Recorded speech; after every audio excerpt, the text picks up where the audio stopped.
Good morning. Morning.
So the lecture today is on the Special Supplemental Nutrition Program for women, infants, and children. This is also known as WIC, and all nutrition majors should have a really good understanding of what WIC is because it's one of the best programs in the nation that takes care of individuals, women and children, infants and children during vulnerable times of their life, which is during development, right? When pregnancy happens and when breastfeeding happens and when the first few years of life for kids.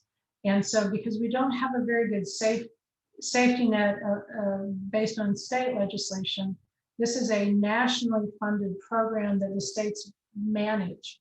But this fills in the cracks for many people that don't have access to healthcare and desperately need it in order to have a pregnancy outcome. So here's the statement that, with the purpose of WIC: to safeguard the health of low-income women, infants, and children up to age 5. So up to age 5 and then they're done, who are at nutritional risk by providing nutritional foods to supplement their diet, information on healthy eating, and referrals to healthcare.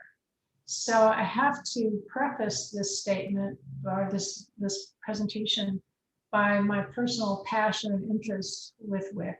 I have been conducting research on WIC and how WIC affects the diets of infants and toddlers and in high-risk populations. I've also had nice grant funding from Texas WIC through the USDA in order to work on improving enrollment in WIC and making sure that WIC is accessible for all people in the state that need it, and also meeting the needs of people that are interested in this program. So along with Dr. Biediger Friedman, we have managed a couple of grants. One has been to develop an app to provide nutrition education and information about eligibility for WIC. And we investigated that process, and from that work, we learned that women want to have videos to help with the education process. They want it to be easy to enroll, and they want to learn by videos.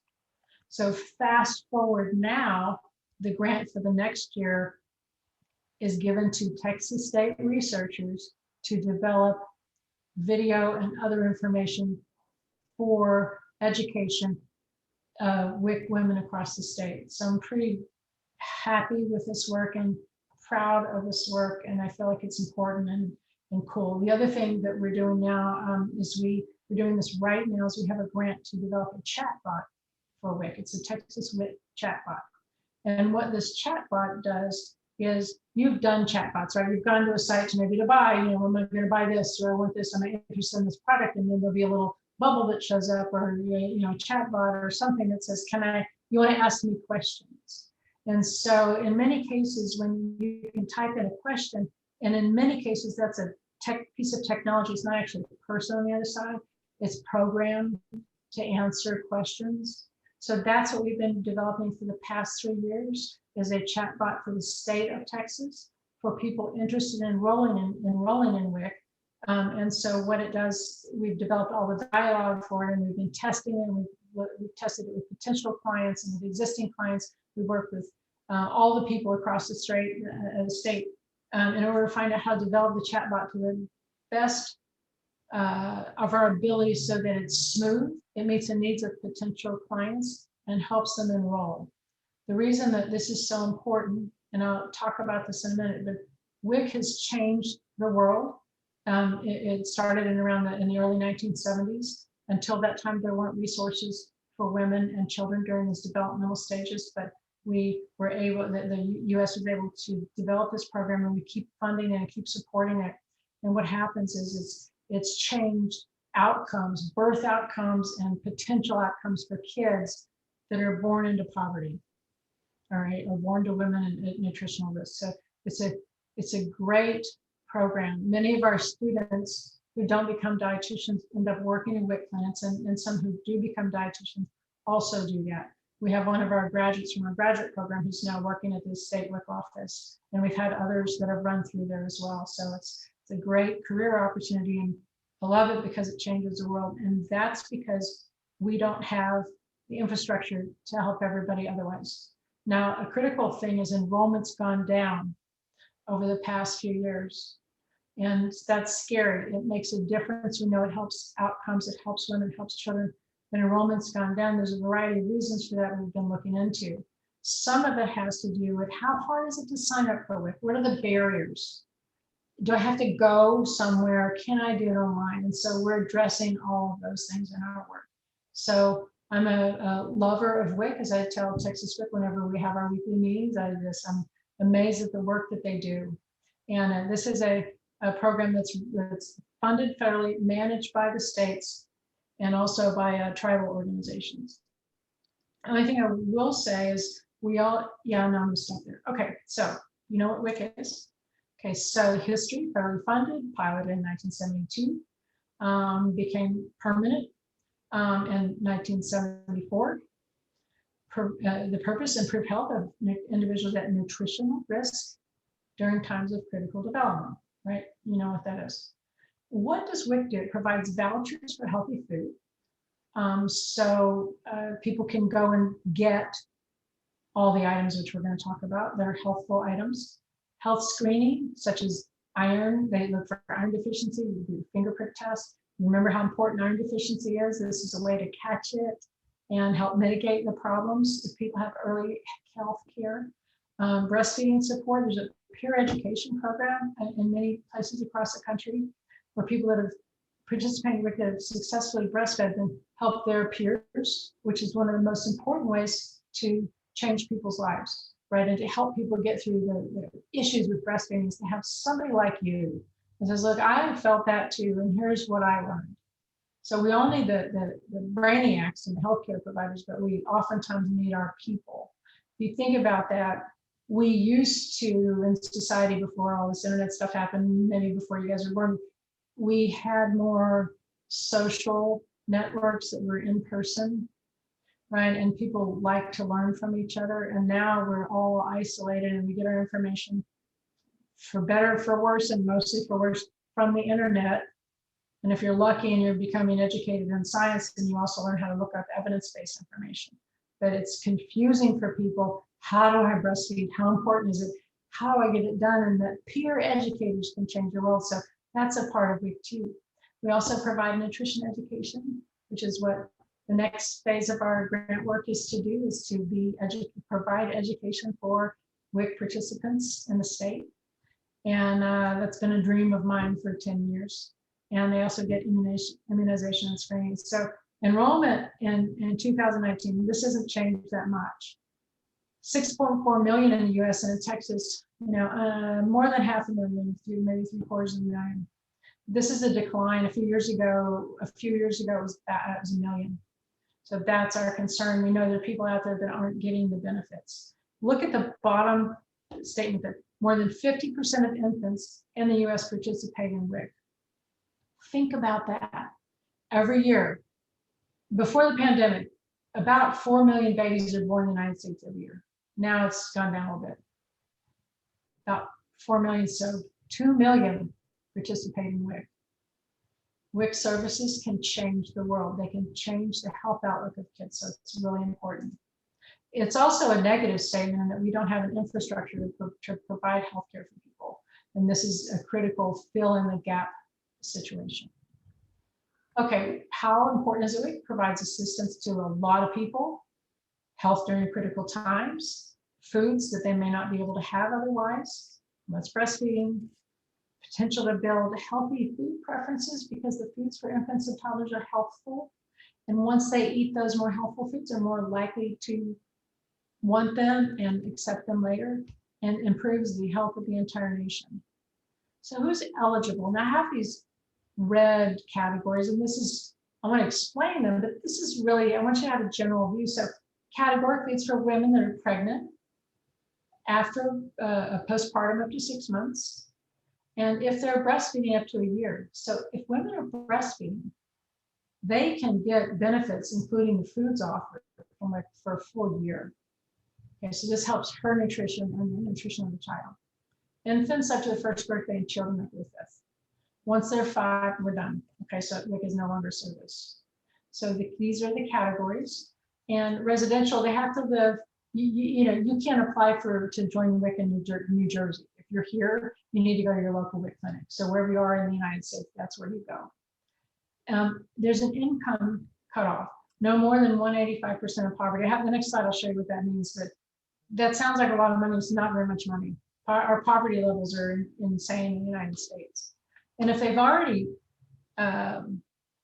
qualified for all these other programs, then they can automatically get enrolled in WIC as well. But I just want to bring this up. Right now, and WIC is inclusive. It doesn't require proof of citizenship. And that's good because there are 11 million people living in the United States that don't have, that are not citizens. Many of them are here legally. Some are here illegally. I'm not going to go into that, but many people are here legally. And that means they pay taxes, they work and they pay taxes. And I know this is a trigger for a lot of people. It's not for me. I think we should take care of people. But right now, one of the reasons that enrollment is probably declined is even if people are citizens of the US or are legal residents, they don't want to sign up because they're afraid that they may be in trouble because we've had a difficult few years. So the pressure is just a pressure. So income, it's about money.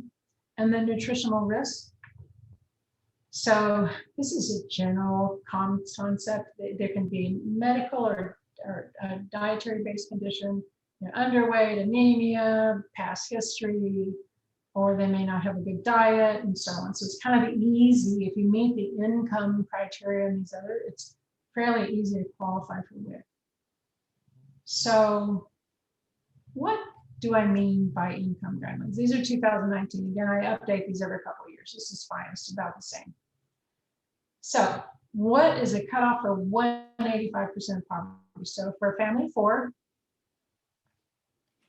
here's your gross monthly income, and here's your gross household income.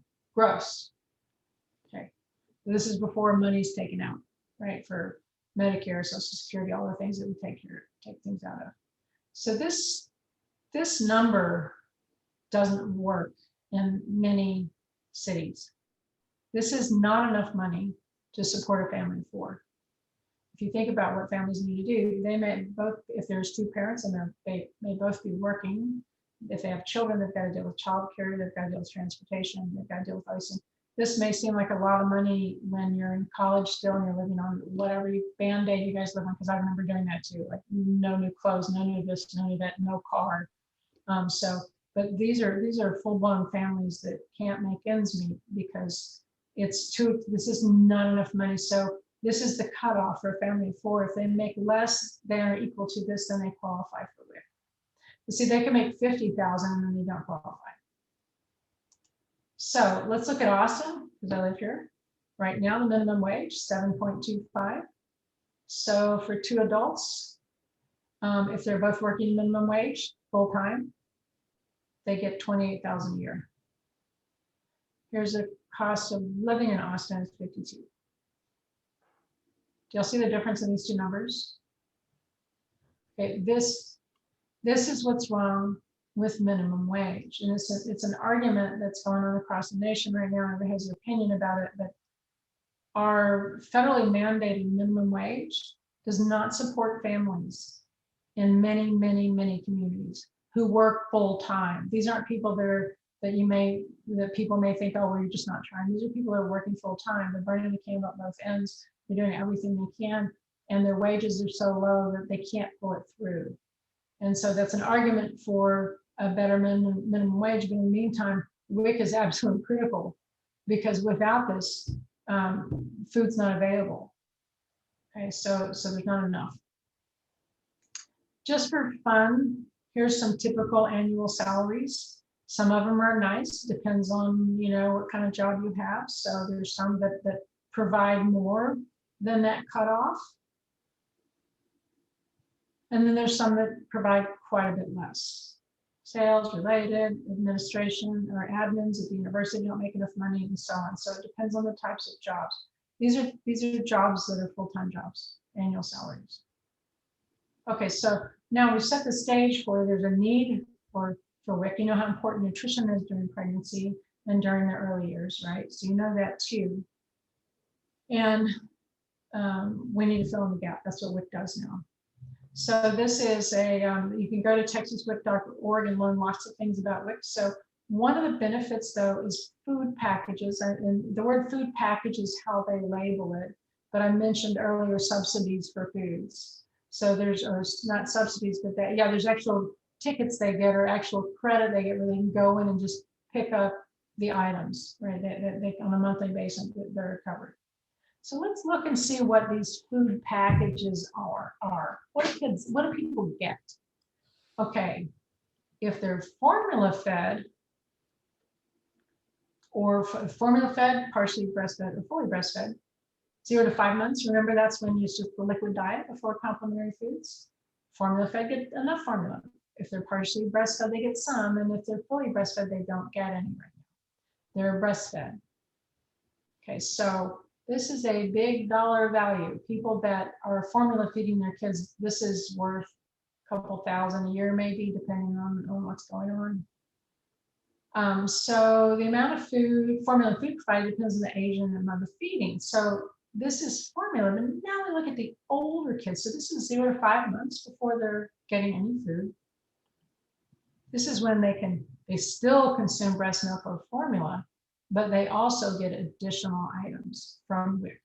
So if they're fully formula fed kids, they get enough formula, infant cereal for that iron and zinc, and baby food, fruits and veggies. They get little jars, right? Which is very helpful when you're feeding kids if you have these jars. Okay.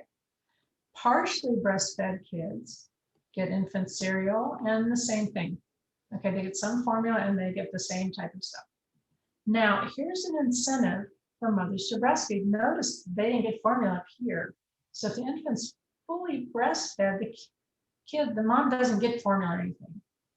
But if she is fully breastfeeding the kid, the fully breastfed kid gets more food. So it gets the same infant cereal, but it gets double the amount of fruits and vegetables and baby food meat. And it also gets baby food meat. So a fully breastfed kid gets the benefits of 12 months of breastfeeding, plus the infant cereal for iron and zinc, and then also double the amount of fruits and vegetables. Plus they also get baby food meats. And remember, we talked about how iron status is an issue for infants. So especially if they're breastfed and their storage run out, so the baby food meats can be helpful. The take-home message. Foods are not offered until 6 months. Breastfed infants get baby food meats and double the baby food, fruits, and vegetables. This incentivizes breastfeeding. This is a take-home message that I want you to have from this class. So Kristen's making a note to make sure that we have this on the final, probably on exam 3 and also on the final. How is breastfeeding incentivized? Okay. Now for women and children, it depends on, you know, the age and so forth. They get things like juice, milk, cereal, eggs, fruit, vegetables with a dollar value. This dollar value has recently gone up. Cheese, whole grains, canned fish. So tuna for the breastfeeding moms for omega-3 fats, beans under peanut butter, yogurt, and more milk. So look at this. These are not your highly processed foods. These are real foods. And in such a, to the extent that we're counting, obviously milk's partially processed, but you know, in reality, compared to dough products, right? This is a pretty good amount. So the idea is these things make a difference. The take-home message: breastfeed is encouraged by providing more juices for the vitamin C, more money for fruits and vegetables, and also these items. So they get a little more. So they incentivize whole items for breastfeeding. So breastfeeding moms get more food. So let's go back to the breastfeeding. Breastfeeding babies after 6 months get more fruits and vegetables and more baby food, and they get baby food meat. If mom's breastfeeding, she gets more food too. So what WIC is doing is saying, if you're going to breastfeed, here's some more stuff. If you're going to formula feed, here's your formula. If you're going to breastfeed, let's round out the diet. So that's their way of incentivizing breastfeeding. The reason I talk about this is that the history has been interesting. Before 2009, because it's when we updated our packages, for that time, a lot of people participated in WIC strictly because they wanted the free formula. And then whenever you said you focus groups, you ask people, so what do you like about WIC? They go, well, it's a formula. I want the formula. Does this work? So a couple $1,000s. So WIC had to change because breastfeeding is so much healthier and they need to be able to incentivize it. Now, formula is fine, but I'm just saying you understand there are potential benefits of breastfeeding. In order to do that and to comply with the Surgeon General's position on breastfeeding, WIC changed to try to incentivize breastfeeding. So people didn't just come to WIC for free formula, they also came because they would be able to get healthful foods. Okay. So this is my way of showing images of the difference in the packages. So breastfed infants, 4 to 6 months, the babies don't get anything else. They're breastfeeding, WIC doesn't give them anything. If the kids are formula fed, then they get their formula. Okay, so this is 6 to 12 months, so these are older kids. So the breastfed and the formula fed kids both get infant cereal that's fortified with iron and zinc. Formula fed kids get their formula. And but breastfed infants get all these baby food meats and double the amounts of fruits and vegetables. So this is the incentive to continue breastfeeding if you're looking for benefits from WIC. How does WIC help people? Women who participate give birth to healthier babies that are more likely to survive infancy. We've talked about infant mortality and maternal mortality, and so WIC is a safeguard. The participants eat more healthful foods. There's been multiple studies that have looked at, I've done some of them, that look to see if the foods are there that people will eat them. And it helps because this is a lower socioeconomic group, less likely to become vaccinated and immunized. WIC supports vaccine and immunization, so that the kids in WIC are as likely to be immunized as rich kids. And children and mothers who participate in WIC while pregnant scored higher in mental and reading assessments later. And remember, early development is so important. We've talked about critical periods of development, so WIC is a very powerful organization. Now, I mentioned earlier that WIC enrollment has been declining. You can see what's going on. Look, for 2015 to 2000, I've got this backwards. It should be 2018 and 2019. This is way in the future. Okay, I just noticed 2018 and 2019, right? So you can see that we've gone from 8 million to not quite 6.5, and Texas has declined too. Okay, so that's why I'm doing my research with to help them with the chatbot to help facilitate enrollment, to make it easier for people to sign up and feel less threatened about the process. So I've done a lot of research, so you don't have to read all this kind of stuff I've done. So I have more since this time. Several thesis projects involved in WIC, some in San Marcos, some on the state level. I've had 2 other grants besides this. This is an internal grant. I have several grants from the state, and several publications looking at developing this information. It's been a fun area of research for us. And let's see. So I have some questions, if you don't mind. Please talk while I'm looking where my buttons are. Okay. So I have a question about the I guess pay bracket that they go by for families, because it's something that I had to go through when I had my first child, because I was very young and I wasn't making a lot of money. Is the tax bracket, or does that have to do with funding? Because I feel like sometimes, even though social programs are great, it kind of locks people in to their pay and it prevents them from reaching, you know what I mean? Like, because they feel like if they make more, they're afraid to make more money because they're going to lose their benefits. But because of like the poverty line, sometimes that middle ground between poverty and being able to financially afford to pay for your food, like there's like this gap where if you enter that gap, you're not making enough money, but you're also not qualifying for programs. So is that? Yeah, this is such a profound thing to say. I've actually spent time talking about this in the class before. I used to use thank you. I used to use what's called an income calculator, and you can find these online for different cities. And say, okay, let's have a family of two. Let's give them this wage. Let's give them these costs. Here's what the average child care cost is. Here's what transportation is. Here's what utilities are. Here's what you're supposed to pay for health care, which is a big thing. And so we take a look at that, and you're absolutely right. If you can stay below that 185% of poverty, you get WIC and also other benefits.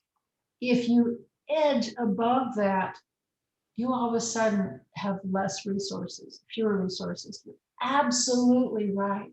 It's one of the biggest problems with this. So it's like a disincentive to make more money, because there's a gap in there where you make more money and you just spend it, and you still don't have any more resources for your family. And and so let's say you work hard and you pick up another job. So what happens is you're away from your family more, you're away from them more, and you're still not making enough money to lift your family out of poverty, right? And so on. So that's such a good point. I wish I had a pat answer for it, but I just have compassion. I had one more question too, because you mentioned that the enrollment is declining in WIC, and do you think, would that have anything to do with financial stability increasing? Like maybe families feel more financially stable and therefore not enrolling in WIC, or is it the other way around? No, it's not right. Well, COVID has turned everything upside down, because so many people lost their jobs, and it's hard. But see, at the same time, people have been afraid. People that are maybe marginal have been afraid to sign up for WIC if they have any family members that maybe here illegally or something like that. There's a fear. So, but at the same time, they need food. So we're not doing better off. In fact, the incident poverty is astronomical. And in the state of Texas, poverty is astronomical. It's almost impossible to get out of it because you're treading water, working full time, not making enough money, or minimum wage is not high enough to do anything. So it's not that people are better off. What's happened is people falling through the cracks.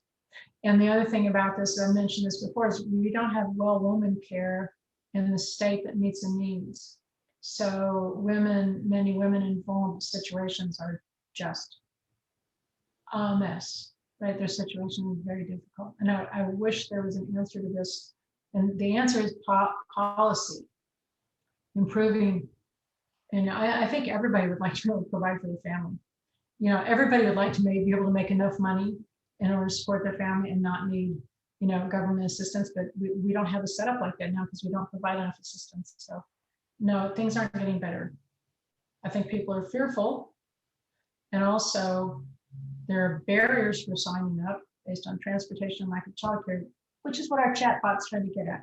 Our chatbot, most people in WIC, many of them don't have Wi-Fi at home, but almost all of them have smartphone with cellular, so they can access a chatbot. They can look for WIC on their phone, and we're making a chatbot that's friendly enough that hopefully they can enter information in such a way that they don't have to go in person.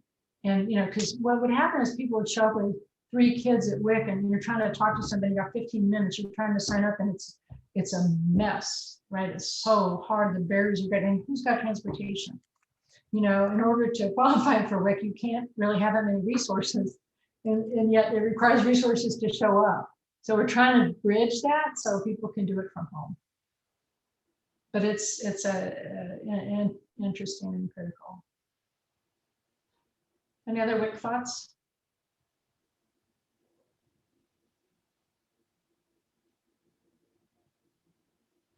As always, I so much appreciate you guys caring about these things and thinking about it. I know the class isn't very rigorous now because the exams are open book, and I worry that your take-home message won't be what I want you to get. So please do what you can to soak it up, because what you're learning about some of this stuff can help. So you can help other people. So this is paradigm shift. We have talked about other age groups, and we've talked about development, we've talked about all these things, and now we're getting to teenagers. Okay, so our adolescents. So the lecture on adolescent nutrition is not very long, and you may relate to this more than some of the others. Some of you that have small children can have related earlier. But adolescent nutrition, many of you, this is your most recent passage, right, from into adulthood, from being an adolescent. So you probably have stronger memories of this. So I'm giving you some terms to frame what nutritionists and dietitians do when they work with people of different life stages and people that work with adolescents, right? One of the things that happens with adolescents is people go from being children to reproductive adults. That's the period of time, right? It's difficult. So when you're trying to figure out how many calories, say you're working with a family or child, how many calories does this person need? You know, if they're 14 or 12, it depends on where they are in their growth. If they're still kind of physically a kid, their calorie requirements are more like a kid. If they're getting into maturity, like if it's a female, she's starting to menstruate and stuff like that, that's different. Then she's losing more iron, and her nutrient requirements change. So this is a period of transition. So, but everybody enters puberty at a different time. And so there are ways to categorize where they are. And this slide is about the sexual maturity rating. And I always ask this question about the Tanner stages, just so you know what it means. And the Tanner stage is a way of defining where somebody is. So obviously males over here, females over here. Where are they? You know, stage 5 on males is fully reproductive adult male. Okay, whatever age that happens. And females, same thing, fully reproductive, we're done. Okay, these are stages of development that happen. And we don't talk about this, well, how much hair is there? How much is this? That's not the nutrition conversation. And you're not going to be asking people these questions, but you might, if the parents, you're trying to figure out how the kid's growth is, you might go, well, they entered puberty yet. And they'll go, well, what does that mean? You might say, well, you know, are they growing hair? You know, something like that. So you might have a little bit of understanding of it. Or also, if you're looking at a medical chart, the Tanner stages might be on there as well. So you need to know, you don't need to know what these stages are at all. This is just showing you what, you don't have to be able to identify them, you just need to know what they are. Tanner stages are stages that define where people are in sexual maturity.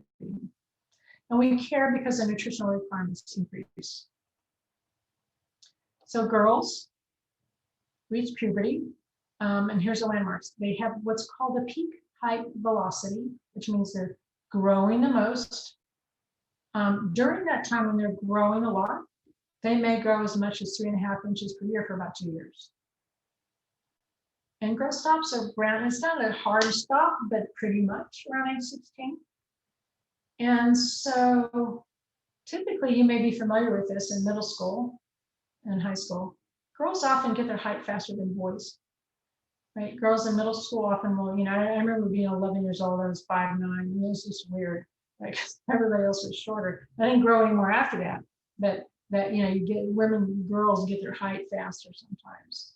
And so, but around age 16, it's going to stop. And this helps you if you're working in the family, go, you know, if she's 16 and you're working in weight management, don't anticipate that she's going to grow in height enough to matter anymore, right? So that's how we use this information. Okay, so menarche, this is defined by when the menstrual period starts. So it's menarche. Average age in the US is a little over 12 years. And by almost 14, 90% of girls have completed menarche. And here's what's interesting. This occurs 6 months after. So they grow after this peak height velocity. So they grow, and then about after 6 months, that's when the period starts. This is what's interesting. Once the menstrual cycle starts, there's not going to be that much more growth. So if you're working with a family talk to the parents and, well, what's going on? Where is your daughter? If you know if she's already started her menstrual cycle, you can figure out how much growth to expect. Is she still going to put on a lot of inches? If she hasn't started her menstrual cycle, she could be right here. If she has started, then she's not going to grow much more. So it helps you figure out, what about her dietary intake? What are we expecting? Also, girls change, and we all need to know this, be aware of this, and accept this. And I swear this is so important. Girls' body fat normally changes from 19 to 25%. And this is not in the presence of overweight and obesity, which is really skewed these numbers. This is just for somebody that stays within the healthful range for body weight. They gain more body fat during this time. That's part of puberty. In order to reproduce successfully, women need body fat. And also during this time, about half of the bone mass accumulates. So y'all know we're going to talk about bone mass accumulation, but you can't build strong bones with a bad diet and physical inactivity. So it's real important that the diet's strong and activity is forward. Important. So what makes people start menarche? What makes somebody start at 12 and a half or 11 or whatever? It depends on, and I'm not going to ask you you make it on your final about the menstrual cycle, but it begins at that very beginning of the menstrual cycle. When is the gonadotropin releasing hormone system getting started? The thing that starts the ovulation, estrogen and progesterone, and does fertility happen, and does conception happen, and so forth. That whole menstrual cycle that we learned a while back starts at some point. It starts, and we're not exactly sure when. Why do some girls start periods at age 11, some 14? But we know there's some genes involved. And we also know that leptin matters. And if you remember, leptin is a hormone produced by our fat cells. So the more fat we have, the more leptin, and leptin has a role in puberty. So it's not alone, but basically what this is saying is gaining excess weight may start menarche early. Okay. So precocious puberty means early. I'm sorry for the graphic. This is the best I can do. Okay, when does it occur? When is precocious puberty? Some people start way too young. Girls can hit puberty at age 7, boys before age 9. These are mentally children, yet there are a variety of things that have increased or decreased the age at which this happens. So, it's not real common, but it's more common in girls and boys. It's more common among African American girls. Why? Why do some people enter puberty so early, which is entering for those entering menarche or experiencing menarche? So if they were small and they gained really fast in the first couple of months when they were born, sometimes what people used to do is overfeed premature infants. So that could be a factor. Also, another contributor is if she has obesity or high calorie intake, high protein intake, and inactivity. These are risk factors for precocious puberty. And then there's some chemicals in our environment, you guys, and I sometimes I talk about this more than I have, and I mentioned them some I know, but there are chemicals like hard plastics. Bisphenol A is found in those. It's found in dental implants. Phthalates are found in all kinds of plastics, shower curtain liners, soft plastic toys. These are chemicals called endocrine disruptors that interfere with the endocrine or hormonal system. So they're interfering with development, and some pesticides too. So our environmental contamination based on the food containers we use and also the exposure to pesticides, plus our world of excess calorie intake together is increasing the risk for early puberty for girls. So why do we care? Well, it matters, right? 7 is too young, 9 is too young. Girls don't need to be sexually mature when they're girls. It's hard enough when they hit puberty between 14 and 16 and so forth. They develop then, but when they're children, it's very difficult. So the plus is they have higher bone mineral density, but negatively, They have a higher BMI associated with health risk for that. There's a marker for breast cancer. The earlier people start their periods, the greater the risk is. They're more at risk for early sexual intercourse well before they have a maturation to manage it, and also it's very stressful. Any comments on girls before I start talking about boys?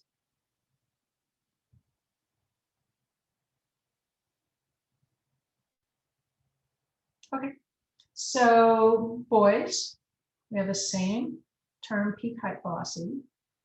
It's about 14 years, and they can grow a lot, up to almost 5 inches per year.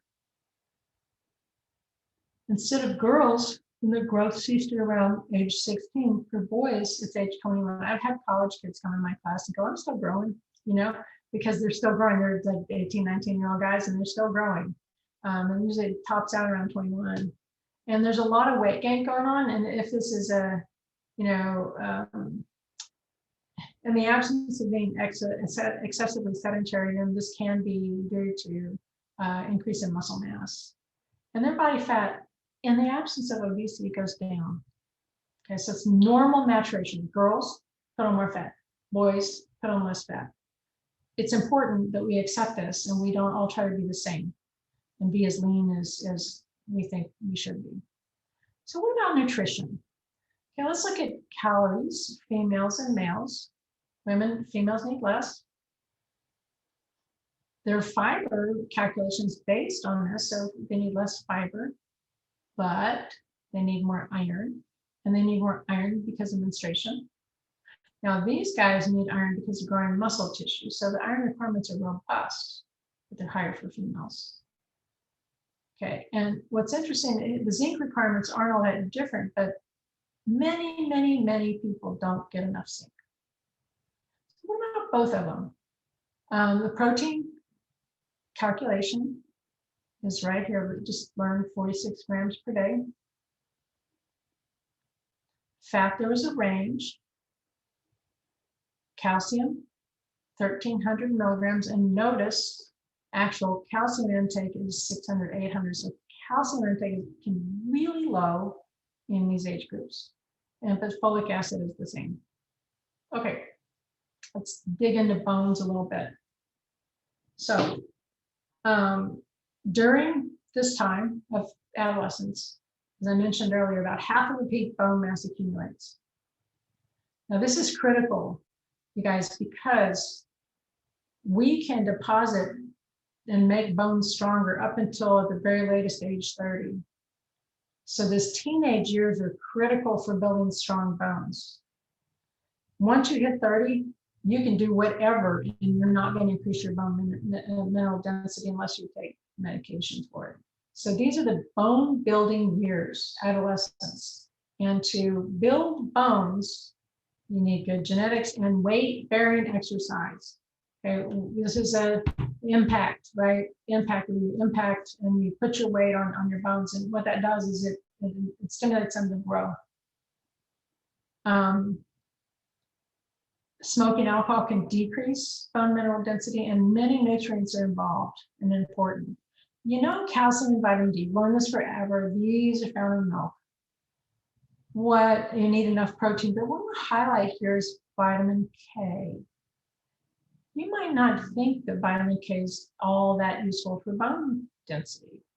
Vitamin K, as you recall, is a clotting protein, right? It's a clotting vitamin. It's required to make sure our blood clots. But also, vitamin K is also important in developing bone density. Okay, there's some molecules that are made that vitamin K alters to make the bones more likely to hold in those calcium and phosphorus. So where do we get vitamin K? Oils and fruits and vegetables. This is where a plant-based diet can help our bone density. Now, sadly, it's so important this time, but adolescents have a high prevalence of nutrient deficiencies. Common: calcium, iron, vitamin A and C, fiber, folic acid, and they're more likely to get all these processed food items, which you're familiar with. And in studies that have looked at the vegetable intake of adolescents, French fries are the predominant vegetable, which I have trouble. To me, this is like calling a potato chip a vegetable, right? I mean, it originated from a potato, but French fries is not a vegetable yet. It shows up. Okay, so in this lecture, I also like to talk about acne because a lot of people are interested in this. Is there a connection with diet and acne? Yeah, there is. It's not cut and dry. There's a lot of other things. So let's go. What causes acne? Let's kind of frame this. So, overactive sebaceous glands, those are glands that produce oil. And some people have a difference in the composition, right? Genetically, a difference in the oil. And some, it's more favorable to bacteria. The oil remains in the pore, which blocks the duct. Okay, more skin is produced than normal. And so the cells aren't shed. So we're building up the oil and then skin. And then what happens is normal skin bacteria in these pores that are blocked up start growing. And then, and so we have what is called we have a plug duct and excess sebum and skin cells. So the bacteria produce waste products that cause inflammation. So there's bacteria growing there. Okay, so it's just a skin difference, it's a genetic difference, and it's an oil difference. So there's your bacteria, right? So what about diet? Can we do anything about this? There's some indication that this is kind of high sugar foods, your sodas, your any item that raises your blood sugar, candies, can raise insulin, which raises testosterone. Androgen hormones is the same thing. And so that increases the acne risk. So girls with polycystic ovarian syndrome, remember we talked about this a while back, they also have high levels of androgen hormones, high levels of insulin, high levels of testosterone. And one of the side effects of polycystic ovarian syndrome is also having acne. So there may be some connection with dairy. People often say, oh, don't drink dairy, it'll influence your risk for getting acne, but it's a mushy data. It may be true, but it's still mushy data. And then there's some issues about what can you do. So right now, the bottom line with diet and acne is try to eat whole foods and stop having this high glycemic load thing going on. But it's difficult to research because diets are complex and people know what they're eating. So I end up this lecture talking about food sources and nutrients. I picked this lecture to do it so that you have a place, a go-to place, to remind yourself of the food sources of nutrients. So these are often the basis of final exam questions, multiple choice questions. Which of the following foods, which of the following vitamins is found in this conglomerate of foods? So vitamin A, to remind you, it's in plants, it's a colored plants, orange, red, yellow. B6, soybeans and bananas and meat, fish, beans, and whole grains. Vitamin E, typically in oils, but also nuts. Vitamin D, sunlight, fortified milk, and we talked about this last time, sardines, if you'll do it.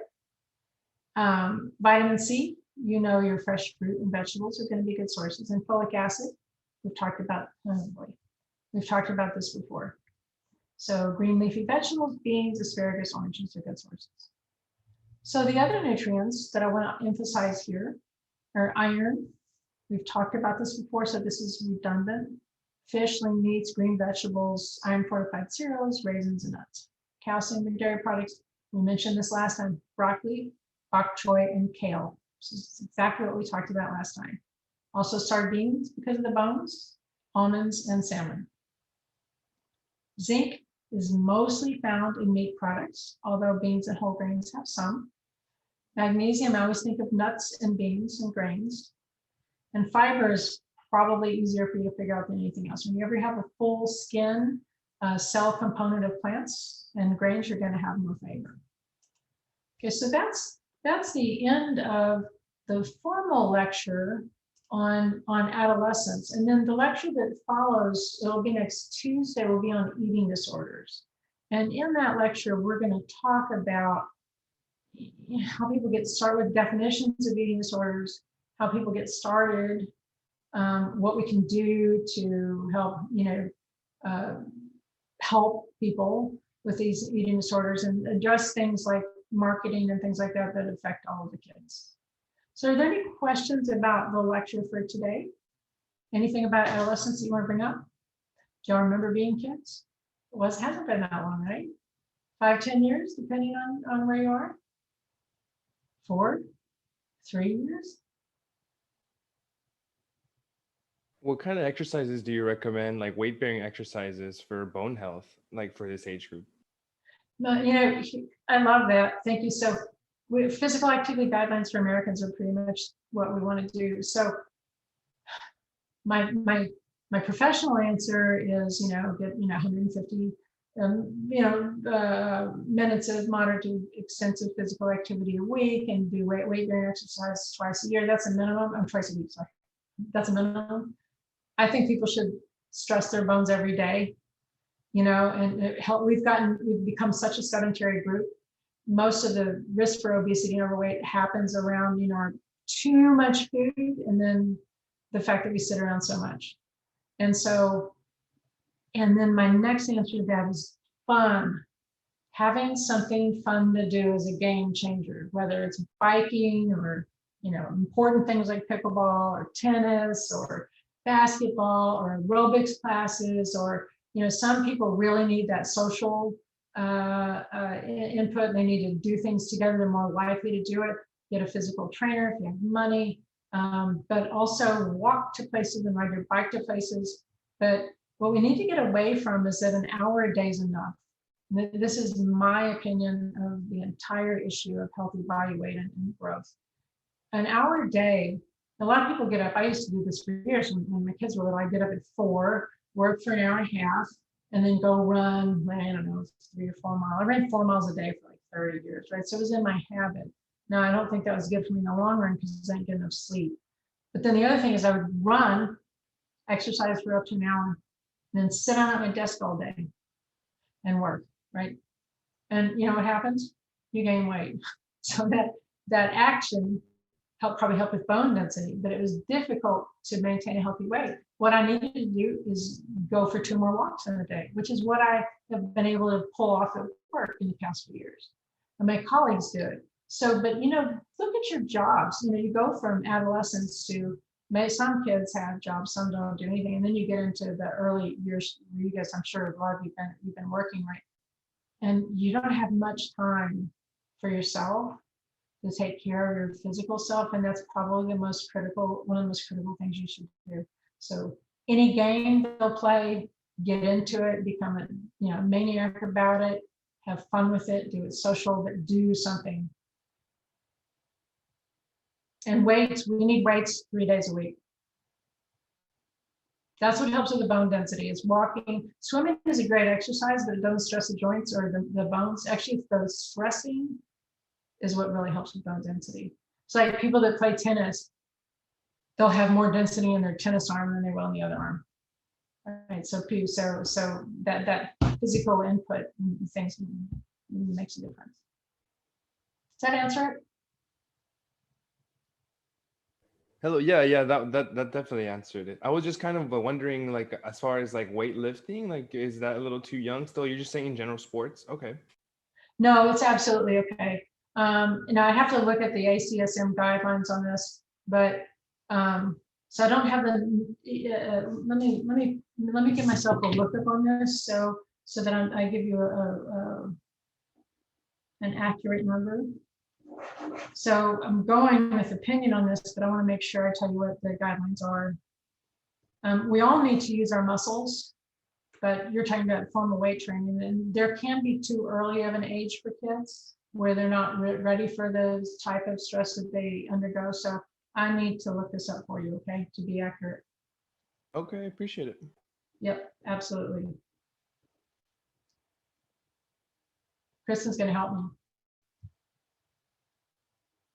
Anybody else?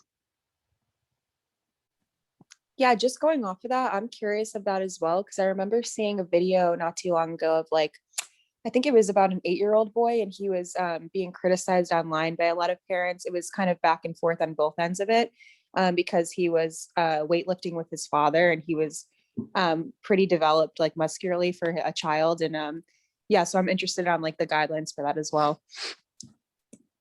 Thank you. I wish I knew the answer, but we're going to find it. It's such a good question. Yeah, but let's not underplay the importance of cardio. Cardio is what ends up helping people with their weight maintenance. And it's the habits, and you can do cardio anywhere. If you walk, you can do that anywhere. So let's make sure that's the baseline, but I'll look up these recommendations.